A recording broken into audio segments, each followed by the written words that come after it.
8e reprise. Voilà, on va attaquer la 8e reprise. Virgil Hill toujours en tête sans doute. Jean-Claude a 2 points. Oui, 2 beaux points parce qu'il ne faut pas oublier que quand Thiozo est allé à terre, eh bien, il y avait le point de pénalité plus le gain du round. Oui, je suis même encore moins optimiste que vous parce que j'en ai un tout petit peu plus, mais bon. Ça veut dire que Fabrice doit de toute façon continuer son forcing. Virginie est blessé maintenant donc à l'arcade où il a été bien soigné, l'arcade gauche et la pommette droite. Et si le combat était arrêté avant la fin, nous sommes en WBA, c'est l'homme qui mènerait au point sur la carte des juges qui serait déclaré vainqueur. Donc souhaitons que ça ne s'arrête pas tout de suite. Ou alors... De toute façon, oui, pas d'arrêt sur blessure. Ouais. Mais voilà les directs du gauche de Fabrice Thiozo. Et même un direct du droit. Il persiste et signe en travaillant à la face, Thiozo. Ça lui réussit bien. C'est vrai que pourquoi s'en priver? Simplement, il faudrait qu'il réussisse encore un peu plus à couper la route de Virgil Hill. Et je vous avais dit que Virgil Hill cherchait un petit peu l'oxygène tout à l'heure. On s'en est aperçu un peu mieux pendant les minutes de repos où à la réception d'un uppercut, il avait la bouche entrouverte. Et c'est pour cette raison que le protège-dents était parti. Quand le combat devient classique à distance et sur ce rythme-là, Virgil Hill est le patron. Complètement. Mais c'est vrai qu'il faut aussi doser et que on peut pas faire la guerre tout le temps. Hein. Il a une tactique bien précise qu'il a mise au point avec Monsieur Perronneau. C'est atteindre, aller le plus loin possible en étant le moins possible distancé. Et le contre du droit, il a été réussi par Fabrice Thiozo sur cette attaque de Virgil Hill.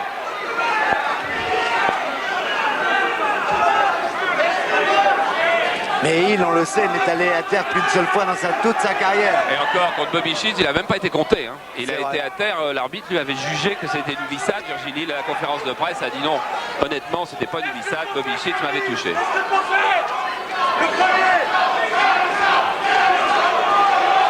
C'est un route que Fabrice ne va pas gagner s'il ne se passe pas quelque chose. C'est bien, mais c'est trop rare et c'est toujours un petit peu loin pour être très efficace. C'est bien ce geste. Il faudrait qu'il suive d'un crochet gauche s'il le pouvait. Ah oui, dans cette 8e reprise, il est revenu.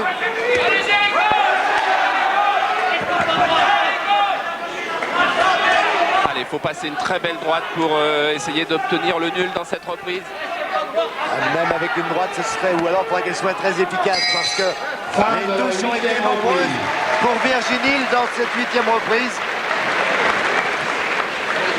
On n'est pas loin, Fabrice, là. On n'est pas loin. Tu ne les gagnes pas, les rounds? Non, possible. Tant que tu mettras des directs du gauche, Fabrice, il ne peut pas gagner les rounds. C'est pas possible. Si tu mets tes directs du gauche. Non. On est pratiquement à égalité. Comme ça, c'est. Hein? Qu'est-ce que tu veux que ça, c'est Step up, Fabrice. Tu dois pas. Two hands, you have two hands.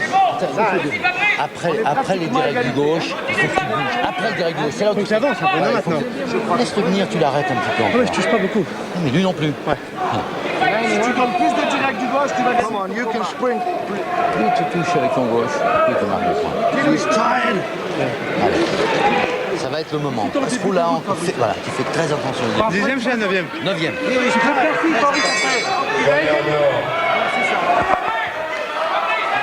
Reprise. 9, 10, 11, 12, 4 reprises, c'est-à-dire le temps pour l'un ou l'autre des deux champions de gagner ce match.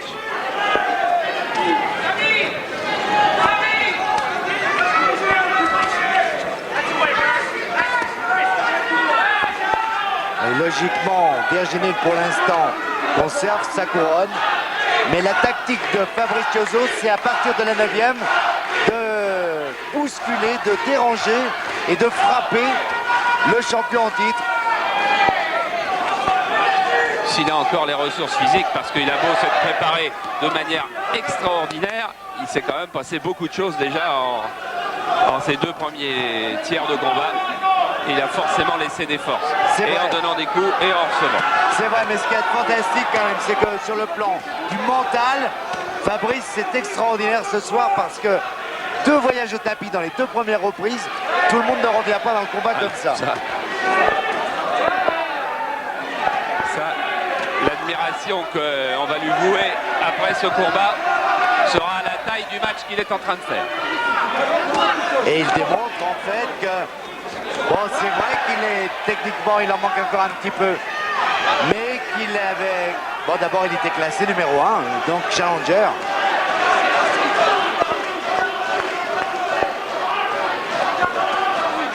Prend des coups, Fabrice, dans cette reprise. Il est en train de chercher l'efficacité, mais ses coups sont beaucoup plus rares que ceux de l'Américain. Oui, il n'arrive toujours pas à se rapprocher. Ah, c'est involontaire. Il le reconnaît, c'est un gentleman. Il peut laisser jusqu'à 5 minutes dans les règles de la WBA à Fabrice Tiozo pour récupérer sur un coup bas.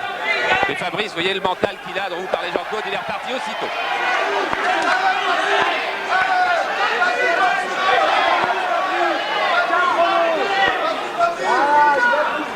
C'est pas très profond les blessures, ce ne sont pas des blessures très profondes, mais on doit être inquiet, bien que pour l'instant il gère très bien ça, son expérience. Il y a eu une bonne droite. Et puis la tête de Virginil qui est venue arrêter la progression de Tiozo. Voilà. Ils ne viennent plus les directs du gauche de Fabrice, ils ne viennent plus. Ne laisse pas à cette distance. Encore un coup bas, encore un coup bas. Deuxième avertissement. Deuxième avertissement pour ce coup bas encore. Ah, je vois Don King qui est en train de râler après l'arbitrage du Panaméen. Mais attention, c'est un point, puis ça peut déconcentrer Virginil.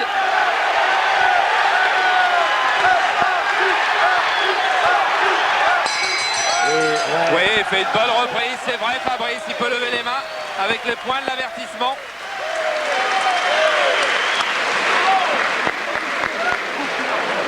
La route, Fabrice. Ne le suis pas. Coupe-lui la route. Ça y est, t'as rétabli la situation complètement. Hein? Coupe-lui la route. Ne le suis pas. C'est ça. Si tu le suis, tu te fatigues pour rien. C'est lui qui se repose. Okay. Et si tu donnes pas des gauches, Fabrice, feinte-le, faut que tu le laisses toujours occupé, faut qu'il soit toujours occupé. Hein? Tu mets pas des gauches, tu feintes, que s'il va se voir. C'est Christophe Tiozo qui parle. Allez, mon Il petit. est juste bien tapant. Ah ma couille, hein? Sprint, Fabrice, sprint. Allez, Fabrice, hein? Tu montes bien tes mains, hein? Et on n'a pas gagné au pointage, Fiston. Il faut faire un peu d'effort. Il commence à être fatigué, ça se comprend, tous les deux. Ils se sont livrés sans retenue. Reste encore, voilà, reste encore. 10e reprise. 10e reprise, c'est en 12 reprises.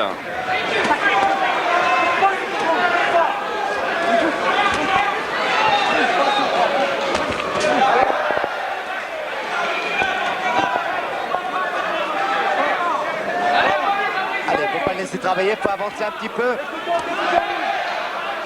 Couper la route. Et faire quelque chose. Ne pas subir. Eh oui, mais...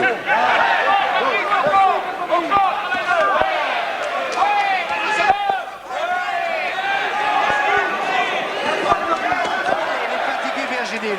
On le sent fatigué, il ne donne presque plus d'énergie dans ses coups, il n'y a plus de jus. Il maîtrise encore, mais il n'y a plus de jus. C'est l'expérience maintenant. Et son dernier championnat du monde, Virginil l'a gagné presque à la limite, hein, puisque à la fin du 11e round, vous l'avez vu sur Canal d'ailleurs, son challenger Washington a été blessé par une caméra dans le coin et que le combat a été arrêté et qu'à ce moment-là, Virginil menait au point et qu'il a gardé son titre. Enfin, c'est un combat qui était parti pour faire 12 reprises. 12 reprises. Mais c'est ce que l'on reproche aux États-Unis très souvent à Virginil. Virginil, quand il gère, c'est un comptable. Oh là là, il s'expose, Fabrice Tiozo, il cherche le coup dur, mais il prend des coups aussi. C'est à l'énergie, c'est avec tout son courage. Mais c'est dur, c'est dur. Fabrice Tiozo me paraît également très éprouvé.